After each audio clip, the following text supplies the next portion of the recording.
It is with joy that we welcome you to Advent Hope Animation, a ministry dedicated to bringing the Advent message to life through the power of animation.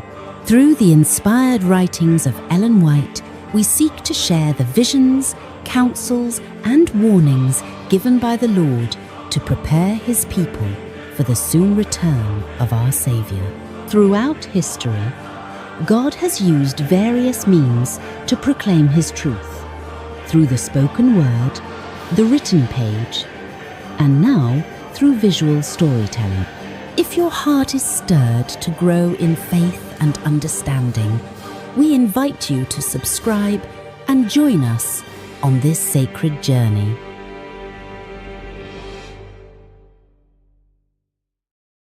The Father and the Son engaged in the mighty, wondrous work they had contemplated of creating the world. The earth came forth from the hand of the Creator exceedingly beautiful. There were mountains and hills and plains, and interspersed among them were rivers and bodies of water. The earth was not one extensive plain, but the monotony of the scenery was broken by hills and mountains, not high and ragged as they now are, but regular and beautiful in shape. The bare, high rocks were never seen upon them, but lay beneath the surface, answering as bones to the earth. The waters were regularly dispersed. The hills, mountains, and very beautiful plains were adorned with plants and flowers, and tall, majestic trees of every description, which were many times larger and much more beautiful than trees now are. The air was pure and healthful, and the earth seemed like a noble palace. Angels beheld and rejoiced at the wonderful and beautiful works of God. After the earth was created and the beasts upon it, the Father and Son carried out their purpose, which was designed before the fall of Satan, to make man in their own image. They had wrought together in the creation of the earth, and every living thing upon it. And now God says to His Son, "Let us make man in our image." As Adam came forth from the hand of his Creator, he was of noble height and of beautiful symmetry. He was more than twice as tall as men now living upon the earth, and was well proportioned. His features were perfect and beautiful. His complexion was neither white nor sallow, but ruddy, glowing with the rich tint of health. Eve was not quite as tall as Adam. Her head reached a little above his shoulders. She, too, was noble, perfect in symmetry, and very beautiful. After the creation of Adam, every living creature was brought before him to receive its name. He saw that to each had been given a companion, but among them there was not found an help meet for him. Among all the creatures that God had made on the earth, there was not one equal to man. And God said, "It is not good that the man should be alone. I will make him an help meet for him." Man was not made to dwell in solitude. He was to be a social being. Without companionship, the beautiful scenes and delightful employments of Eden would have failed to yield perfect happiness. Even communion with angels could not have satisfied his desire for sympathy and companionship. There was none of the same nature to love and to be loved. God Himself gave Adam a companion. He provided an help meet for him, a helper corresponding to Himon, who was fitted to be his companion, and who could be one with him in love and sympathy. Eve was created from a rib taken from the side of Adam, signifying that she was not to control him as the head, nor to be trampled under his feet as an inferior, but to stand by his side as an equal, to be loved and protected by him, a part of man, bone of his bone, and flesh of his flesh, she was his second self, showing the close union and the affectionate attachment that should exist in this relation. God celebrated the first marriage.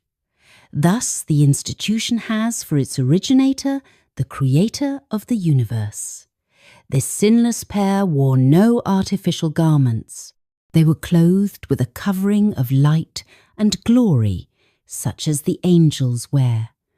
While they lived in obedience to God, this circle of light enshrouded them. Although everything God had made was in the perfection of beauty, and there seemed nothing wanting upon the earth which God had created to make Adam and Eve happy, yet he manifested his great love to them by planting a garden especially for them. A portion of their time was to be occupied in the happy employment of dressing the garden, and a portion in receiving the visits of angels, listening to their instruction, and in happy meditation. Their labour was not wearisome, but pleasant and invigorating. This beautiful garden was to be their home, their residence. In this garden, the Lord placed trees of every variety for usefulness and beauty. There were trees laden with luxuriant fruit, of rich fragrance, beautiful to the eye, and pleasant to the taste, designed of God to be food for the holy pair. There were the lovely vines which grew upright, laden with their burden of fruit, unlike anything man has seen since the fall.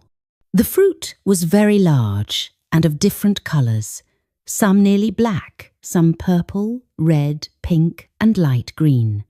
This beautiful and luxuriant growth of fruit upon the branches of the vine was called grapes. They did not trail upon the ground, although not supported by trellises, but the weight of the fruit bowed them down. It was the happy labour of Adam and Eve to form beautiful bowers from the branches of the vine and train them, forming dwellings of nature's beautiful living trees and foliage, laden with fragrant fruit. The earth was clothed with beautiful verdure, while myriads of fragrant flowers of every variety and hue sprang up in rich profusion around them. Everything was tastefully and gloriously arranged. In the midst of the garden stood the tree of life, the glory of which surpassed all other trees. Its fruit looked like apples of gold and silver, and was to perpetuate immortality. The leaves contained healing properties. Very happy were the holy pair in Eden. Unlimited control was given them over every living thing. The lion and the lamb sported together peacefully and harmlessly around them, or slumbered at their feet. Birds of every variety of colour and plumage flitted among the trees and flowers, and about Adam and Eve, while their mellow-toned music echoed among the trees in sweet accord to the praises of their Creator. Adam and Eve were charmed with the beauties of their Eden home. They were delighted with the little songsters around them, wearing their bright yet graceful plumage and warbling forth their happy, cheerful music. The holy pair united with them and raised their voices in harmonious songs of love, praise, and adoration to the Father and his dear Son, for the tokens of love which surrounded them. They recognized the order and harmony of creation, which spoke of wisdom and knowledge that were infinite. Some new beauty and additional glory of their Eden home they were continually discovering, which filled their hearts with deeper love and brought from their lips expressions of gratitude and reverence to their Creator. God looked with satisfaction upon the work of his hands. All was perfect, worthy of its divine author, and he rested, not as one weary, but as well pleased with the fruits of his wisdom and goodness and the manifestations of his glory. After resting upon the seventh day, God sanctified it, or set it apart as a day of rest for man. Following the example of the Creator, man was to rest upon this sacred day, that as he should look upon the heavens and the earth, he might reflect upon God's great work of creation, and that as he should behold the evidences of God's wisdom and goodness, his heart might be filled with love and reverence for his Maker. The Sabbath was committed to Adam, the father and representative of the whole human family. Its observance was to be an act of grateful acknowledgement on the part of all who should dwell upon the earth that God was their Creator and their rightful sovereign, that they were the work of his hands and the subjects of his authority. Thus the institution was wholly commemorative and given to all mankind.